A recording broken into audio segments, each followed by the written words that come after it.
A nosotros nos correspondió campos vectoriales. ¿Qué es un campo vectorial? Un campo vectorial asocia un vector a cada punto en el espacio. Los campos vectoriales y el movimiento de fluidos van de la mano. Se puede pensar acerca de un campo vectorial como la representación de una función mediante multivariables cuyos espacios de entrada y salida tienen la misma dirección. ¿Dónde utilizamos esos campos vectoriales? Los utilizamos básicamente para representar la distribución espacial de una magnitud y también para representar la velocidad y la dirección en un fluido en el espacio. Para hacer la representación gráfica de un campo vectorial en el espacio es mediante un conjunto de flechas donde cada una corresponde al vector, como se puede observar en el siguiente gráfico. ¿Cuál es la utilización de este campo vectorial? Se puede utilizar en cuatro formas distintas, en las cuales son el campo de velocidades, que es donde se va para los fluidos y todo, el campo de fuerzas de atracción, en campo gradiente y en el campo vectorial conservativo. Listo, bueno, este es un resumen general. Un campo vectorial es una función, ¿sí? Donde el dominio es un conjunto de puntos en R2 y en R3, ¿sí? Como podemos ver, el campo vectorial que se encuentra los vectores en el espacio. Entonces, este se puede representar de la siguiente forma, donde P y Q son funciones de componentes, ¿sí? Y estos son vectores, lo que es el vector en I y lo que es el vector en J.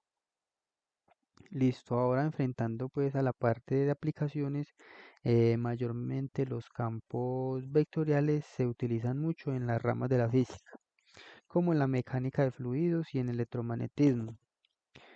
Un ejemplo de las velocidades, podríamos tener en cuenta un caudal o el campo magnético donde interactúan las cargas eléctricas.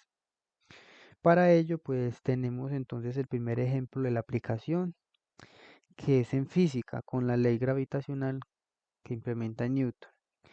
¿Qué nos dice en esta ley? Nos dice que la magnitud de la fuerza gravitacional entre dos objetos con masas M minúscula y M mayúscula,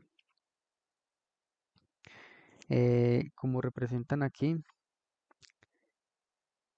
donde R es la distancia entre los objetos y G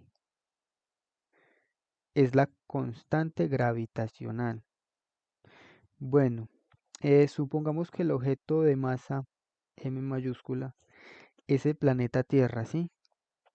Y se ubica en el origen R3. Y el objeto de masa, en el origen como lo decimos aquí, este es M mayúscula. Y y M minúscula sería la luna. Este sería M minúscula, la luna. Y se ubican las coordenadas X, Y y Z. Ese es su vector de posición, perdón. Entonces, la distancia de separación de los objetos sería la magnitud del vector. Esa sería la magnitud del vector. Que sería, esta es la distancia, esta sería la magnitud del vector de la posición, ¿sí? Donde R del valor absoluto de X, ¿qué implica esto? Esto implica que el cuadro de la distancia sea igual al cuadro de la magnitud del R cuadrado,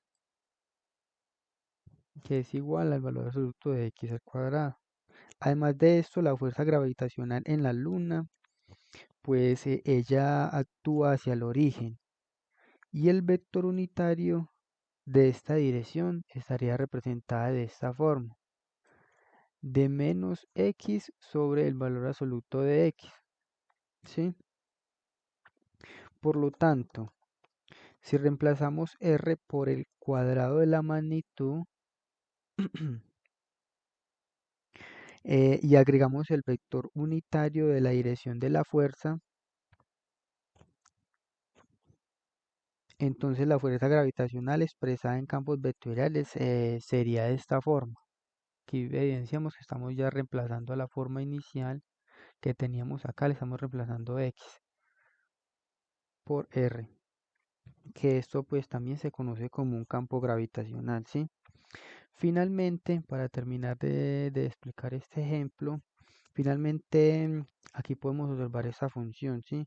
De un campo gravitacional. ¿Qué nos muestra esta figura? Que entre más corta sea la distancia que separa los dos objetos, mayor será la magnitud de la fuerza gravitacional.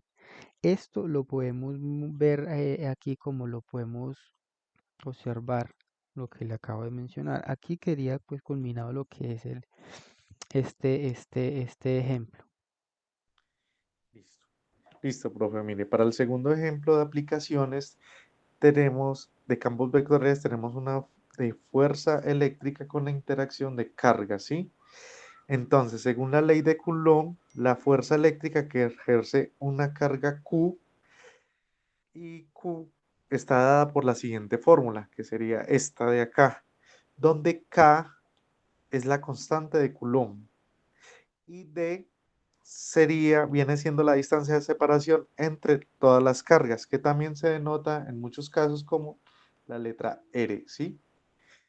Listo. También supongamos que tenemos una carga Q ubicada en el punto de origen R3, en el plano R3, ¿sí? Y una carga ubicada con X igual a XYZ, que sería esta de acá, que se denota con la Q pequeña. Esta cual sería el vector posición. Al igual que en el ejemplo anterior, podemos deducir que la distancia entre las cargas, esta distancia que hay acá entre las cargas es igual a la magnitud del vector en posición.